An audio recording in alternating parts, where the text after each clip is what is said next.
Hello పిల్లలు, ఇప్పుడు మనము 3 అంకెల సంఖ్యల తీసివేతలను నేర్చుకుందాం. ఇక్కడ చూడండి, మన దగ్గర మొత్తము 236 చాక్లెట్లున్నాయి. అందులో నుండి 123 చాక్లెట్లను తీసివేయాలి. మరి మనం ఎలా చేయాలో చూద్దామా? అంకెలను రాసేటప్పుడు ఎప్పుడు ఏ స్థానం కింద ఉన్న అంకెను అదే స్థానం కింద రాయాలి. అనగా ఒకట్ల స్థానం కింద ఒకట్ల స్థానంలో ఉన్న అంకె, పదుల స్థానంలో ఉన్న అంకెను పదుల స్థానంలో, మరియు వందల స్థానంలో ఉన్న అంకెను వందల స్థానంలో రాయాలి. అలా రాయడం వల్ల మనకి తీసివేయడానికి సులువుగా ఉంటుంది.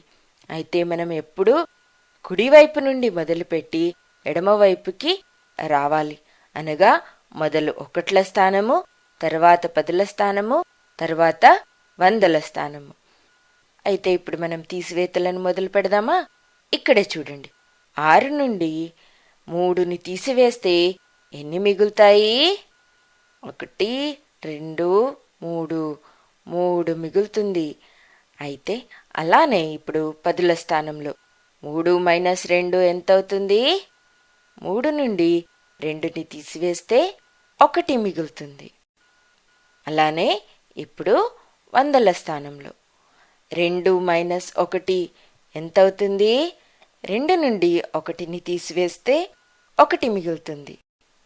ఇప్పుడు మొత్తం 236 చాక్లెట్ల నుండి 123 చాక్లెట్లను తీసివేస్తే ఎన్ని చాక్లెట్లు మిగిలాయి? 113 చాక్లెట్లు. చాలా చాక్లెట్లు మిగిలాయి కదా. ఇప్పుడు మనము ఇంకో ఉదాహరణని చూద్దాం. మనము 675 నుండి 249ని తీసివేయాలి. గుర్తుంది కదా పిల్లలు? మనం అంకెలను వాటి వాటి స్థానాల్లోనే రాయాలి. మరియు తీసివేయడం అనగా కుడివైపు నుండి ఎడమవైపుకి వస్తూ తీసివేయాలి. మొదలు ఒకట్ల స్థానము, తర్వాత పదుల స్థానము, తర్వాత వందల స్థానము. ఇక్కడ మనకి ఒకట్ల స్థానంలో ఏ అంకెలున్నాయి? 5, 9. 5లోంచి 9ని తీసివేయగలమా? తీసివేయలేము. ఎందుకనగా 5 9 కన్నా చిన్నది. అప్పుడు మనం ఏం చేయాలి? పక్కన ఉన్న స్థానంలో నుండి 1ని తెచ్చుకోవాలి. అప్పుడు ఎంత అవుతుంది? పదుల స్థానం నుండి ఇప్పుడు మనం 1ని తెచ్చుకుంటే ఇక్కడ మనకి 15 అవుతుంది. మరియు మనం 7లోంచి 1ని తీసివేస్తే ఎంత మిగులుతుంది? అక్కడ 6 పదులు మిగులుతాయి. ఇప్పుడు మనము 15 నుండి 9ని తీసివేయాలి. అంటే 15 నుండి 9ని తీసివేస్తే ఎంత మిగులుతుంది? 6. 15 - 9 6. ఇప్పుడు పదుల స్థానంలో చూడండి. పదుల స్థానంలో ఏమేమి అంకెలున్నాయి? 6, 4. 6 - 4 ఎంత మిగులుతుంది? 2. 6లోంచి 4ని తీసివేస్తే 2 మిగులుతుంది. ఇప్పుడు వందల స్థానంలో చూడండి, ఏ అంకెలున్నాయి? 6, 2. అనగా 6 - 2 ఎంత అవుతుంది? 4. అర్థమైంది కదా పిల్లలు, మనం ఎలా చేయాలో తీసివేతలు? అయితే ఇప్పుడు మనకి 675 నుండి 249ని తీసివేస్తే మిగిలేది ఎంత? 426. అర్థమైంది కదా పిల్లలు? 675 - 249 ఎంతకు సమానము? 426. ఇప్పుడు మనము ఇంకో ఉదాహరణ చూద్దాం. ఇక్కడ చూడండి, 712 - 589. అయితే ఇక్కడ ఒకట్ల స్థానంలో ఏ అంకెలున్నాయి? 2, 9. అనగా 2 9 కన్నా చిన్నది కాబట్టి ఇప్పుడు మనం ఏం చేయాలి? పదుల స్థానంలో ఉన్న ఒక 10ని తెచ్చుకోవాలి. అంటే అప్పుడు ఎంత అవుతుంది? పక్కన 1 ఉంది. అయితే ఆ 1ని మనము ఒకట్ల స్థానంలోకి తెచ్చుకుంటే ఎంత అవుతుంది? ఇక్కడ 12 అవుతుంది. మరియు పదుల స్థానంలో ఎంత మిగులుతుంది? 0. 12 నుండి 9ని తీసివేస్తే ఇప్పుడు ఎంత మిగిలినట్టు? 3. ఇక్కడ చూడండి, 0, 8.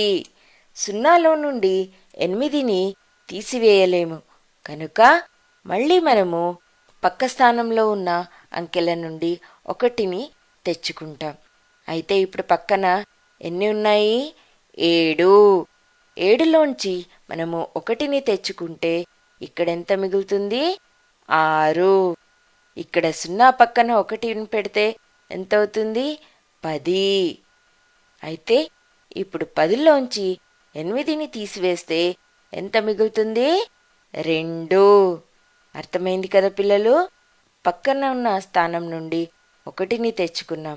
అయితే ఇప్పుడు 10లోంచి 8 పోతే 2 మిగులుతుంది. ఇప్పుడు వందల స్థానం. వందల స్థానంలో ఏ అంకెలున్నాయి? 6, 5. 6 - 5 ఎంత మిగులుతుంది? 1. అనగా 712 - 589 చేస్తే ఎంత వస్తుంది? 123. గుర్తుపెట్టుకోండి, ఏ స్థానంలో ఉన్న అంకెలను అదే స్థానంలో తీసివేయాలి. ఒకవేళ పై అంకె చిన్నగా ఉంటే పక్కనున్న అంకె నుండి తెచ్చుకోవాలి. ఇక్కడ ఇంకో ఉదాహరణని చూద్దాం. 845 - 798. ఇప్పుడు మనం మొదలు ఒకట్ల స్థానంలో ఉన్న అంకెలను తీసేయాలి. అయితే 5 8 కన్నా చిన్నది కాబట్టి మనము పక్క స్థానం నుండి 1ని తెచ్చుకోవాలి. అప్పుడు ఇక్కడ ఎంత అవుతుంది? 4లోంచి 1ని తీసేస్తే 3 మిగులుతుంది. అలానే ఇక్కడ ఒకట్ల స్థానంలో 15 - 8 చేస్తే ఎంత వస్తుంది? 15 - 8 7. అలానే ఇప్పుడు పదుల స్థానంలో 3, 9 ఉన్నాయి. 3 9 కన్నా చిన్నది కనుక మనం మళ్ళీ పక్క స్థానం నుండి 1ని అప్పుగా తెచ్చుకోవాలి. అప్పుడు ఎంత అవుతుంది? 8లోంచి 1 తగ్గినప్పుడు 7 అవుతుంది. మరియు ఇక్కడ 3 పక్కన 1 పెట్టడం వల్ల 13. 13లోంచి 9 పోతే ఎంత మిగులుతుంది? 13లోంచి 9 పోతే 4 మిగులుతుంది. 13 - 9 4. అలానే ఇప్పుడు వందల స్థానంలో ఏ అంకెలున్నాయి? 7 మరియు 7. 7 నుండి 7ని తీసివేస్తే ఎంత మిగులుతుంది? 0. అర్థమైంది కదా పిల్లలు? 845 - 798 ఎంత వస్తుంది? 0, 4, 7 అనగా 47. అర్థమైంది కదా పిల్లలు? మీరు ఇలా ఇంకొన్ని ఉదాహరణలు చేస్తే మీకు సులువుగా ఉంటుంది. బాయ్ బాయ్ పిల్లలు.